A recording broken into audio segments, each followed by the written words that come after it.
அஸ்ஸலாமு அலைக்கும் வரஹ்மத்துல்லாஹி தஆலா வபரகாத்துஹு. கண்ணியத்திற்குரிய அல்லாஹ் நல்லடியார்களே, அருமை நாயகம் முஹம்மது ரசூலுல்லாஹி ஸல்லல்லாஹு அலைஹி வஸல்லம் அவர்கள் சொன்னார்கள், மன் ஸல்ல அலைய வாஹிதத்தன் ஸல்லல்லாஹு அலைஹி அஸர. யார் ஒருவர் நபியின் மீது ஒரு ஸலவாத்து சொல்வாரோ அவர் மீது அல்லாஹு தஆலா 10 கருணை அல்லாஹு தஆலா புரிகிறார்.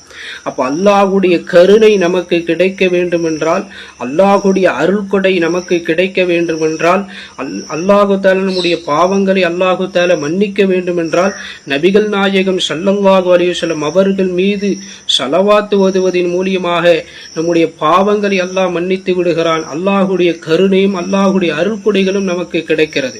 சாதாரணமான விஷயம் அல்ல. நபியின் மீது ஒரு ஸலவாத்து சொன்னால் அல்லாஹு தஆலா நம் மீது 10 கருணை அல்லாஹு தஆலா புரிகிறார். அப்ப நாம் எந்த அளவிற்கு அதிகமாக ஸலவாத்து சொல்ல வேண்டும். அதே போல் நபிகள் நாயகம் ஸல்லல்லாஹு அலைஹி வஸல்லம் அவருடைய பெயரை கேட்டு யார் ஸலவாத்து சொல்லவில்லையோ அவன் தான் மகா கஞ்சன் என்று ரசூலுல்லாஹி ஸல்லல்லாஹு அலைஹி வஸல்லம் அவர்கள் சொன்னார்கள். நாட்களில் மிக சிறந்த நாள் வெள்ளிக்கிழமை. அந்த நாள்ல நீங்க அதிகமாக ஸலவாத்து ஓதுங்கள் என்று ரசூலுல்லாஹி ஸல்லல்லாஹு அலைஹி வஸல்லம் அவர்கள் சொன்னார்கள். ஏனென்றால் அந்த நாளில் தான் நீங்கள் ஓதக்கூடிய ஸலவாத்தை என்னிடத்தில் எடுத்து காட்டப்படுகிறது.